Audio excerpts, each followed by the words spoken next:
একদিন একটি বাঘ গভীর জঙ্গলে হাঁটছিল। হঠাৎ সে একটা শিয়ালকে দেখতে পেল।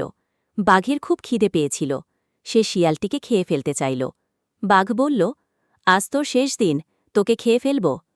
শিয়াল একটু ভাবল, তারপর চটপট বলল, বাঘদা, আপনি জানেন না, আমি এই জঙ্গলের রাজার দূত। আপনি যদি আমাকে খেয়ে ফেলেন তাহলে রাজা আপনাকে শাস্তি দেবে। বাঘ কিছুটা ভয় পেল। সে জিজ্ঞেস করল, এই জঙ্গলের রাজা কে? শিয়াল মাথা উঁচু করে বলল, অবশ্যই আমি।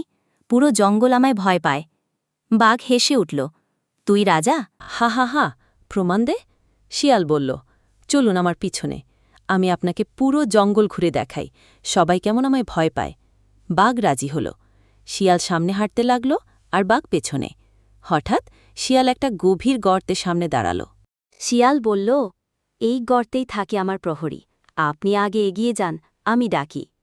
বাঘ গর্তের ভেতর উকি দিল, আর সঙ্গে সঙ্গেই ধপ করে পড়ে গেল গর্তে।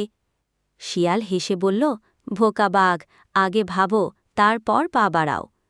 শিয়াল হেসে হেসে চলে গেল, আর বাঘ গর্তে বসে আফসোস করতে লাগল।